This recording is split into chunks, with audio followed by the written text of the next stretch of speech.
Bem-vindos ao canal. Hoje iremos falar sobre Sociologia do Desenvolvimento, mais especificamente sobre as teorias do subdesenvolvimento. O que é que fala essa teoria? É uma teoria criada pelo Raul Preblish e o Celso Furtado.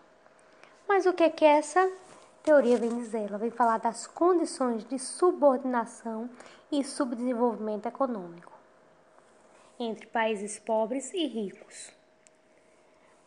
Raul Preblish, ele vem dividir o mundo em centro e periferia.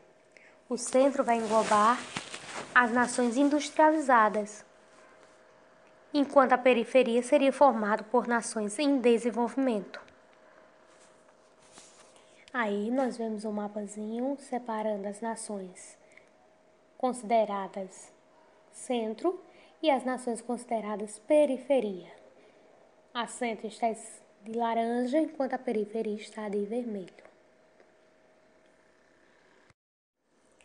Segundo Adam Smith e Davi Ricardo, para compreendermos as desigualdades nos países periféricos e centrais, devemos também entender a teoria das vantagens comparativas.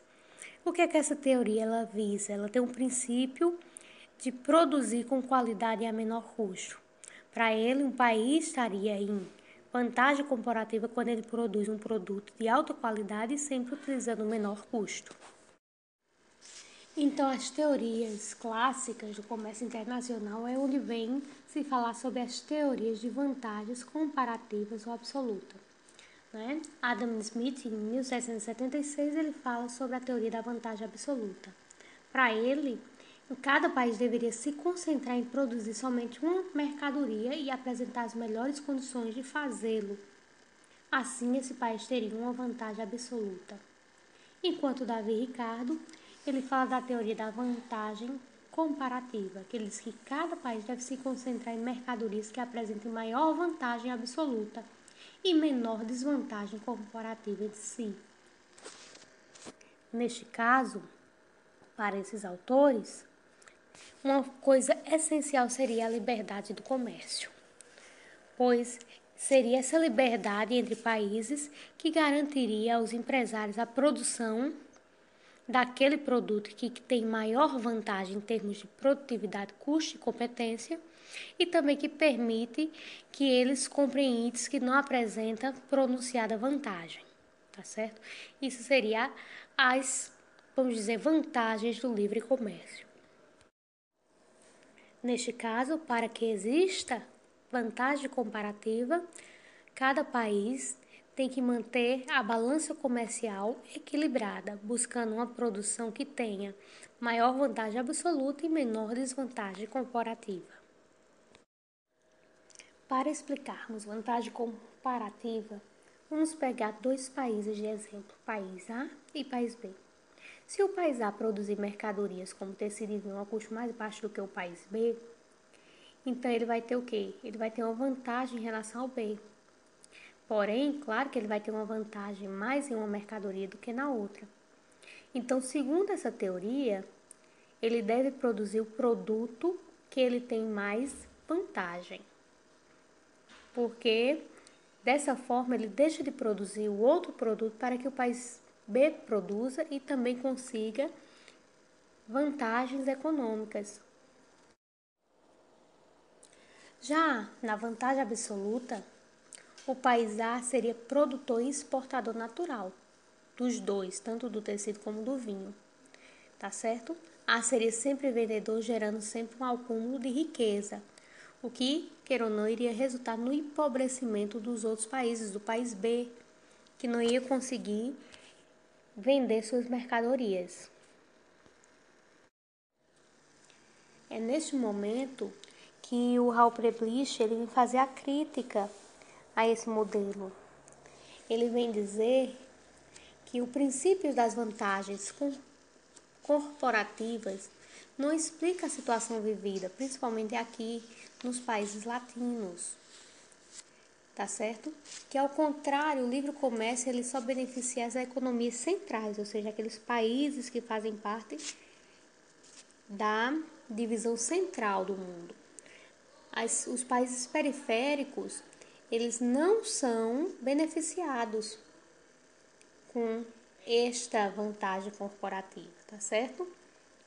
Por quê? Porque as economias centrais elas têm um grande poder sobre essas economias periféricas, resultando assim de uma forma de distribuição desigual, tanto de benefícios como de tecnologias para todos os países. Já o Celso Furtado, esse sociólogo brasileiro, ele vem falar dessas vantagens dentro do Brasil. Ele diz que o Brasil, no Brasil, por ser um país subdesenvolvido, ou seja, em desenvolvimento, ele não pode ser compreendido dentro dessas ideias de vantagens corporativas. Por quê? Porque o Brasil ele passa, e ele é hoje economicamente, resultado de um processo histórico que não está totalmente relacionado ou necessariamente relacionado a essas etapas das economias centrais, a essas etapas de vantagens corporativas, tá certo? Queira ou não, se a gente for parar para pensar no contexto histórico do Brasil, o Brasil é um país que foi o quê? Foi colônia de exploração, ele foi colonizado pelos portugueses, Então, realmente, a realidade brasileira é uma realidade diferente de muitos outros países, dentre eles como um país como os Estados Unidos, que foi colônia de exploração, tá bom? E aqui a gente vê essa chargezinha sobre subdesenvolvimento, falando da questão da ecologia. Pobres do sul querem menos gases tóxicos do norte. Ricos do norte querem menos gente no sul. E o conflito norte-sul? E aí? Então, o que acontece? Enquanto os países norte, não só países, vamos pegar também que, de certa forma, essa divisão, que a gente está falando da divisão, queira ou não, mundial, entre países, ela também pode ser vista dentro de um mesmo país, Quando a gente pega uma região, a gente pega as regiões mais desenvolvidas e as menos desenvolvidas. Como no Brasil, por exemplo, a gente pega ali o quê? São Paulo, que é considerada uma região mais desenvolvida, Rio Grande do Sul, enquanto o Nordeste ela é tida o quê? Como uma região menos desenvolvida. E aí cria todo esse tipo, de preconceito entre essas duas vertentes da sociedade, tá bom? Mais à frente, tá certo? Países como o Brasil, esses países periféricos, eles começam a seguirem o que o Fernando Henrique Cardoso, junto com as reflexões do Preblicht e do Furtado, vem chamar de teoria da dependência ou imperialismo, tá certo? Mas o que seria isso, essa teoria da dependência ou imperialismo?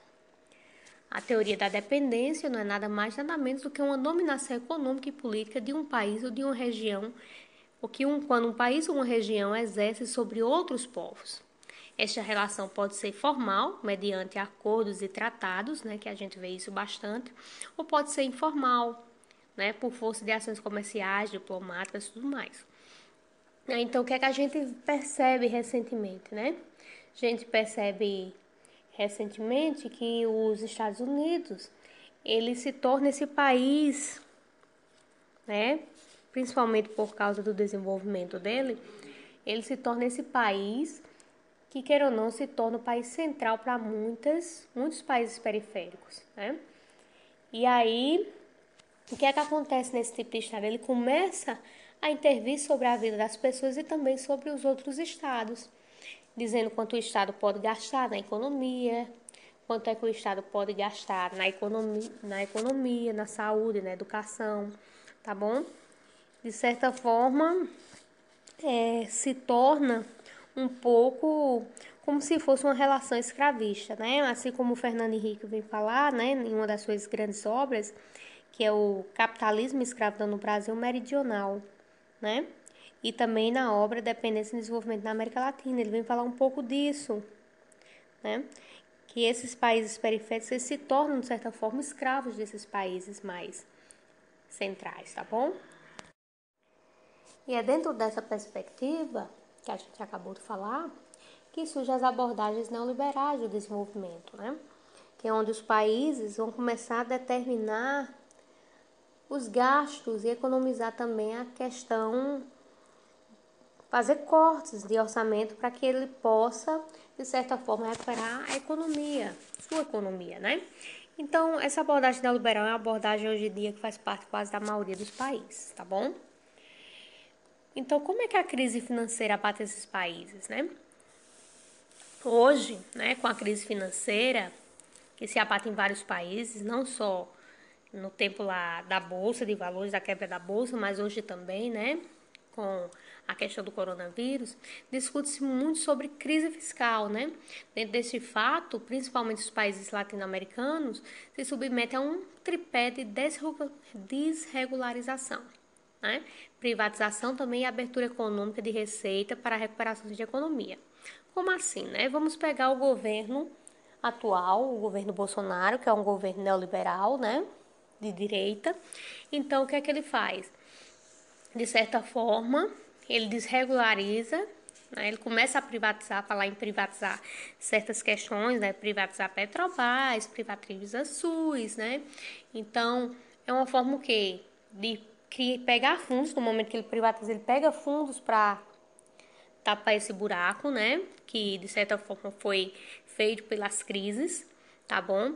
Ele também abre receita para outros países, né? Um exemplo disso é a licitação que foi aberta agora para a tecnologia 5G, onde a China e os Estados Unidos estão, né, debatendo entre si para ganhar esse contrato, né?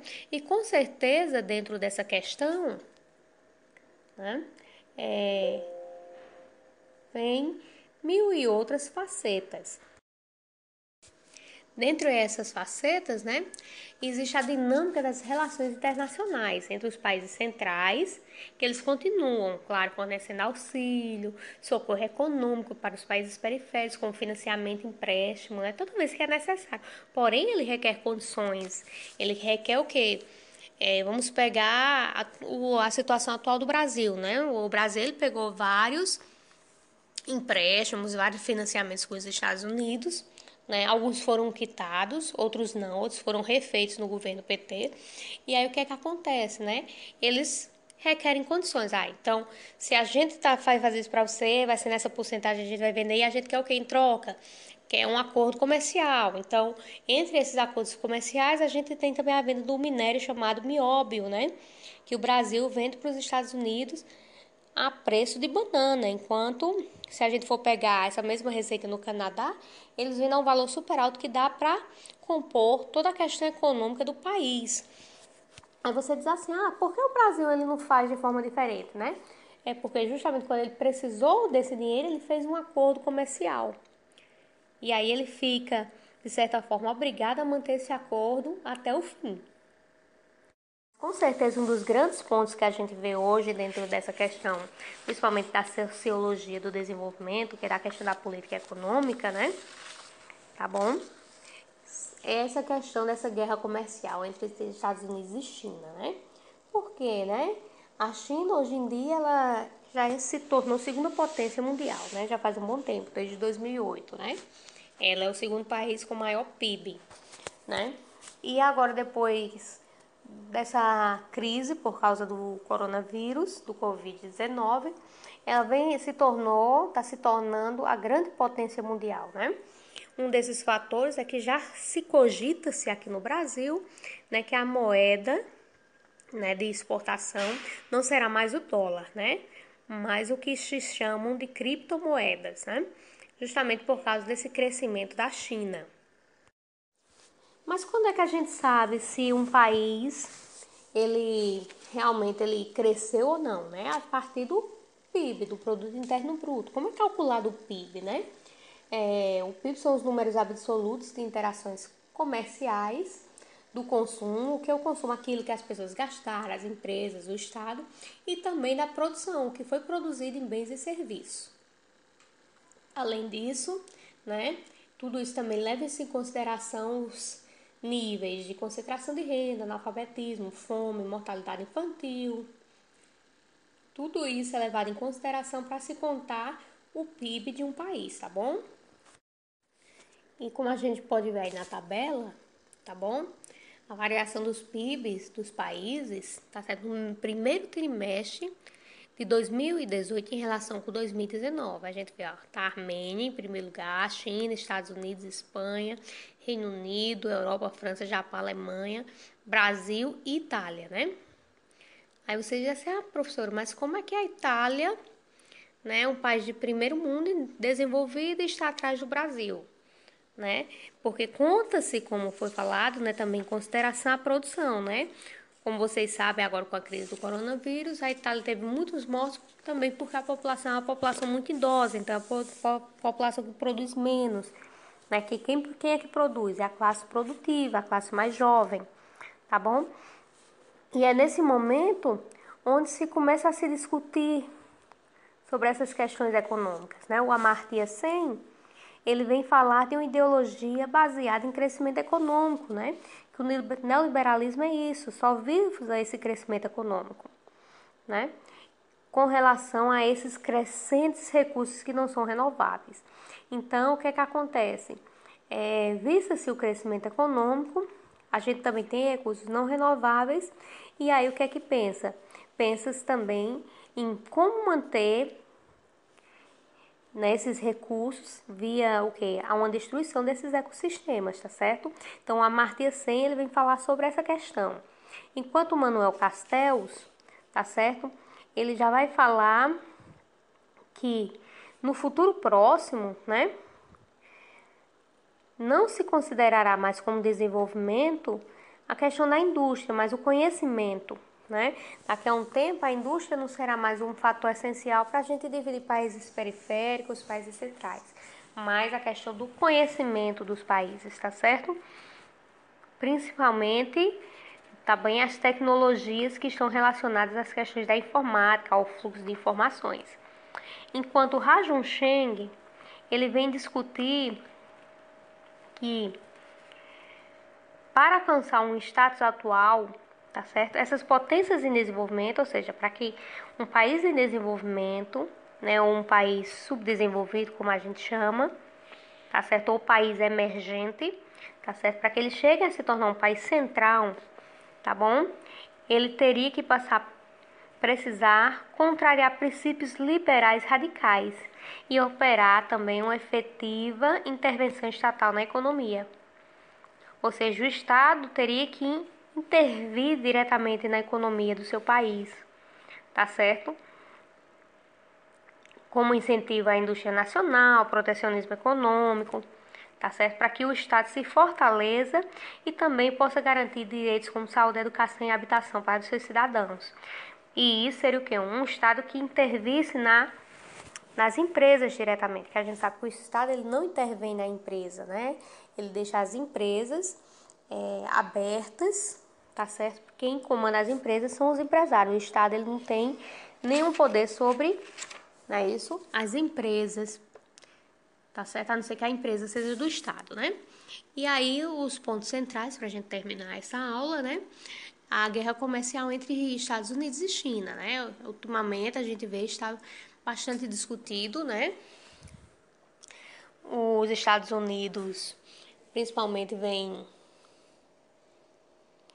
falando, vem questionando, principalmente acusando a China, né, pela produção do coronavírus, pelo vírus chinês. Eu não estou dizendo aqui que a China não é culpada, né? O que é que o mundo ele quer da China, né? Ele não quer culpar a China ou tratar a China com preconceito, né? Ele quer responsabilizar a China para que os representantes da China, principalmente os representantes políticos, né, eles tomam medidas de segurança com relação aos mercados que existem, né, de carnes de animais exóticos, né? Como nós sabemos, nesse vírus agora atual, o coronavírus, foi uma mutação genética entre um vírus de um morcego e de uma cobra, né? Por quê? Porque esses animais mortos se cruzaram na feira de Wuhan. E aí provocou essa nova criação desse vírus que terminou contaminando pessoas e sendo passado de pessoas para pessoas, né? No início, esse vírus era só passado da alimentação para as pessoas, depois começou a passar entre pessoas, né? Que aí foco de grande preocupação mundial. E hoje em dia, né, vocês sabem que a quarentena na China já cessou um pouco, né? As pessoas já começam a ter a vida normal e as feiras de Wuhan continuam da mesma forma, né? Ou seja, nenhuma medida de segurança foi tomada e eles já sabiam dessa problemática desde 2007, né? Pelos seus secretários de saúde, ou seja, a China pode ter tomado medidas, né? E não tomou. E aí, em que foi que isso resultou? Isso resultou, infelizmente, na produção desse novo vírus. E pode ser o quê? Pode ser a produção de novos vírus, né, nessa mesma escala global, se o quê? Não houver intervenção do Estado sobre as questões de saúde, né? Sobre a inspeção sanitária das feiras de Wuhan, tá bom?